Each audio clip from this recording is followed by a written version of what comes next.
తాజాగా సుప్రీంకోర్టు కూడా కంచగచ్చిబౌలి భూముల వ్యవహారంలో కాంగ్రెస్ పరిపాలనపై అయితే మాత్రం తీవ్ర ఆగ్రహం వ్యక్తం చేసింది. అంటే ఇకపై పర్యావరణాన్ని పునరుద్ధరిస్తారా లేక అధికారులు జైలుకి వెళ్తారా అనే స్టేట్మెంట్ కూడా ఇచ్చింది. ఇదే విషయంపై మనతో పాటు మాట్లాడటానికి కుత్బుల్లాపూర్ ఎమ్మెల్యే కేపీ వివేకానంద్ గారు ఉన్నారు. చెప్పండి సార్, దీన్ని ఎట్లా చూస్తారు?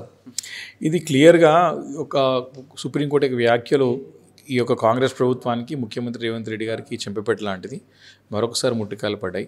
ఇది మొదటిసారి కాదు, అనేక సందర్భాల్లో హైకోర్టులు సుప్రీంకోర్టు తప్పుపడుతూ మరి ప్రభుత్వం యొక్క పనితీరును మార్చుకోవాలని చెప్పి పదే పదే చెప్పిన వాస్తవాలను చూస్తూ వచ్చాం.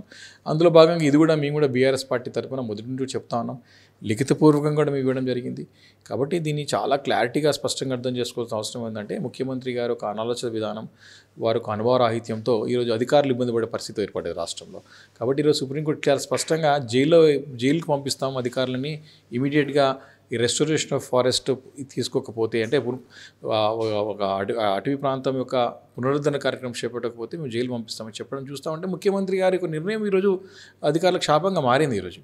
కాబట్టి చాలా స్పష్టంగా మొదటి నుంచి కూడా హైదరాబాద్ సెంట్రల్ యూనివర్సిటీ విద్యార్థుల యొక్క పోరాటం, అక్కడ ప్రొఫెసర్స్ యొక్క మరి నిరసనలు, అదేవిధంగా పర్యావరణ ప్రేమికుల యొక్క మరి వారి యొక్క ఆందోళన కార్యక్రమాలు ఇవన్నీ కూడా దీనికి దోహదపడ్డాయి.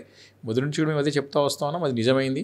కాబట్టి ఈరోజు సెంట్రల్ ఎంపవర్మెంట్ కమిటీ ఏదైతే సుప్రీంకోర్టు అపాయింట్ చేసిందో చాలా రికమెండేషన్ చేసింది. దాంట్లో అన్నీ కూడా మేము చెప్పిన వాస్తవాలే ఉన్నాయి.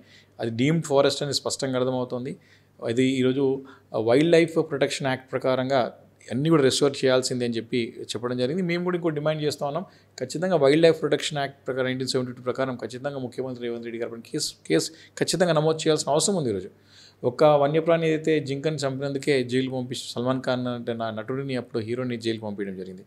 ఇన్ని ప్రాణాల యొక్క నష్టం కలిగించి ప్రత్యక్షంగా పరోక్షంగా కారకుడైన ముఖ్యమంత్రి గారిపైన తప్పకుండా చర్య తీసుకోవాలి. తప్పకుండా వారిపైన యాక్ట్ ప్రకారం ఏది ఉందో act wild life protection act కింద ఎట్లయితే మీరు రెస్టోర్ చేస్తున్నారు దాని ప్రకారంగా ఖచ్చితంగా చర్య తీసుకోవాల్సిందని చెప్పి బీఆర్ఎస్ పార్టీ డిమాండ్ చేస్తూ ఉంది. అంటే సార్, ఈ మధ్యకాలంలో మంత్రుల వ్యాఖ్యలు అంటే అన్ఎక్స్పెక్టెడ్గా కూడా వాళ్ళ నుంచి వచ్చే పదాలు అయితేనేమి, వాళ్ళ మధ్యలో జరిగిన సంభాషణలు అయితేనేమి సామాజిక మాధ్యమాల్లో ఘోరంగా అయితే వైరల్ అవుతుంది. దీన్ని ఎట్లా చూస్తారు సార్? చాలా స్పష్టంగా మనం అర్థం చేసుకోవాల్సిన విషయం ఏంటంటే ఉన్న మాటలే మంటలేందే పొగరాదంటారు. నిన్న కొండా సురేఖ గారు చేసిన వ్యాఖ్యలు చాలా స్పష్టంగా మేము చేసినటువంటి ఆరోపణలకి బలం చేకూరుతుంది. ఎందుకంటే మేము డే 1 నుంచి కూడా ఆర్ఆర్ ట్యాక్స్ కలెక్ట్ చేస్తారని చెప్పి మేము భారత ప్రధాని చెప్పినాం, ఆర్ఆర్ ట్యాక్స్ కలెక్ట్ చేస్తూ తెలంగాణ రాష్ట్రంలో అని చెప్పేసి. కాబట్టి ముఖ్యమంత్రి గారు చేసినప్పుడు మంత్రులు ఎందుకు చేయరు? చాలా క్లారిటీగా కాంట్రాక్టర్స్ నుంచి బిల్స్ క్లియర్ కావాలంటే 20% కమిషన్ కానీ 20% మీకు లంచం లేదే వారికి బిల్స్ క్లియర్ కావట్లేదని చెప్తున్నారు.